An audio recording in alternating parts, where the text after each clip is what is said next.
तो वाकई क्या गुरु प्रकाश अब सरकार इसी पर आगे चल रही है? विशेष सत्र जो बुलाया जा रहा है, क्या वाकई इसकी काट ढूंढ ली जाएगी?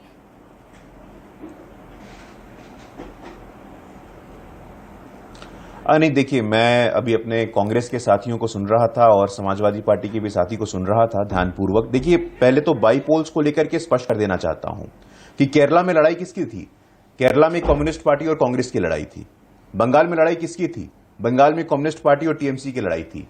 झारखंड में लड़ाई किसकी थी? झारखंड में जेएमएम और एआईएमआईएम की लड़ाई थी। लेकिन कुल 7 में से 3 हम जीते, 4 वो जीते। तो आपस में तो समन्वय है नहीं, आपस में तो समझ है नहीं, और ये हमसे लड़ने चलते हैं। समाजवादी पार्टी के साथी ने बहुत अच्छी बात कही। मैं पूछना चाहता हूं उनसे, आप आज सामाजिक न्याय की पैरोकारी कर रहे हैं, रिजर्वेशन में प्रमोशन को आपने विरोध किया था, नहीं किया था? अनुसूचित जाति को, दलित समाज के भाइयों को आरक्षण मिले प्रमोशन में, इसका विरोध समाजवादी पार्टी ने सदन के पटल पे किया था, नंबर 1। नंबर 2, आज हम जानते हैं कि बाबा साहेब अंबेडकर के मूर्ति के तरफ इशारा करते हुए समाजवादी पार्टी के नेता आजम खान ने कहा था कि ये बाबा साहेब अंबेडकर सबसे बड़े भूमाफिया है। कहा था, नहीं कहा था? तो समाजवादी पार्टी के मुंह से दलित आदिवासी सामाजिक न्याय का ये शब्द सुनना, ये नारा सुनना, ये पॉलिटिकल है। दूसरा, कांग्रेस के साथी कह रहे थे कि भाई आदिवासियों को भगाया गया है। मैं चुनौती देता हूं आपको, किस आदिवासी को कहां से भगाया गया बताइए, या तो झूठ बोलना बंद करिए। झूठ बोलते हैं आप। किस आदिवासी को जमीन से वंचित किया गया है? किस आदिवासी के खिलाफ ऐसी प्रतिक्रिया की गई है? यहां नेशनल टेलीविजन पे आकर के जो झूठ बोलने का आपका ये कार्यकलाप है, इससे आप लोगों को मुक्त होना चाहिए। मैं जवाब ले लेती हूं, कांग्रेस राजू वाघमारे जी। पॉलिटिकल पार्टी, कांग्रेस को तो कुछ भी बोलने का अधिकार नहीं है।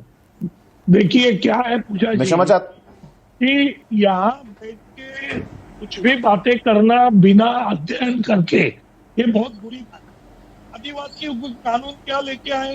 पहला कानून ये था कि आदिवासी पंचायत गांव पूछना पड़ेगा कि यहाँ किसी उद्योग धंधा को लेके आने के लिए अब तैयार है। इनकी सरकार ने, मोदी सरकार ने क्या किया? वो कानून को बदली कर दिया। अभी पंचायत को पूछने का कोई अधिकार नहीं है, पंचायत कोई बोल नहीं सकता। कहाँ किया है भाई? नहीं, ये पूजा जी गलत बोल रही है, ये झूठ नहीं चलने देंगे। कहाँ किया है? किसने किया है? लेट हिम स्पीक, आप उन्हें बात तो करने दीजिए ना। पूजा जी झूठ को नहीं चलने देंगे, झूठ बोल रहे हैं ये व्यक्ति। कानून देखिए, पंचायत राज, पंचायत को पूछने का अधिकार इन्होंने। अरे आप दिखाइए ना, मैं तो कह रहा हूं दिखाइए। आप झूठ बोल रहे हैं आप। अभी कोई भी स्टेट, इधर भी जंगल में कोई भी उद्योग धंधा लगा सकता है। ये किसने लेके आया कानून? ये भाजपा लेके आए। हमारे टाइम का कानून क्या था कि हर गांव के पंचायत को पूछा जाए, उनकी सहमति ली जाए।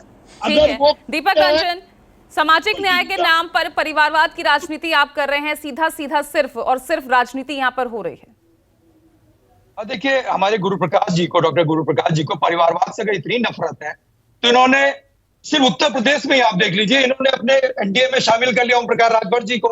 संजय निषाद जी मंत्री है, उनका बेटा सांसद है। अनुप्रिया पटेल जी सांसद है, उनके पति जो है वो मंत्री हैं। कल्याण सिंह जी का पूरा परिवार चलता चला आ रहा है। राजनाथ सिंह जी केंद्रीय मंत्री, उनका बेटा यहाँ से विधायक है। तो ये तो परिवारवाद की दुहाई ना दे। और रहा सवाल जो इन्होंने कहा कि प्रमोशन में रिजर्वेशन वाला, समाजवादी पार्टी ने प्रमोशन में रिजर्वेशन का इसलिए वो उस टाइम विरोध किया था क्योंकि वो एलिजिबिलिटी का समर्थन कर रहे थे। जो एलिजिबल होगा उसको आप एकदम से प्रमोट करके आप जो एक्सीएन है उसके ऊपर आप एससी को बिठा दीजिए। इसका माननीय मुलायम सिंह यादव जी ने विरोध किया था। अगर एलिजिबिलिटी का विरोध करना गलत है तो इस गलत को हम लोग समाजवादी लोग 100 बार करेंगे। ठीक है। राजीव, लास्ट में एक कंक्लूडिंग कमेंट मैं आपसे लेना चाहूंगी, क्योंकि 2024 हालांकि 6 से 7 महीने रह गए और जब तक हम पहुंचते जा रहे हैं जितना क्लोज, उतने ही मुद्दे जो हैं यहां पर बढ़ते जा रहे हैं।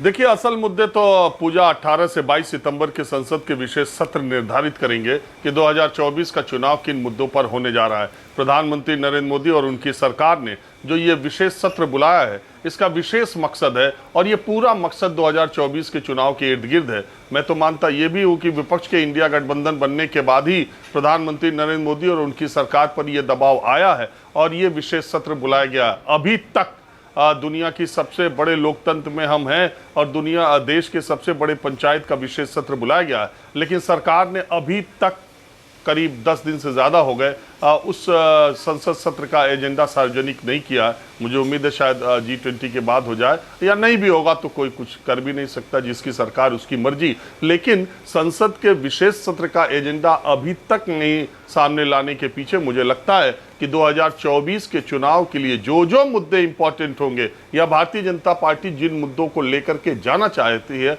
उस पर बहुत आक्रामक रुख अपनाएगी, क्योंकि विपक्षी एकता को देखते हुए अब सरकार ने भी अपनी पूरी तैयारी कर ली।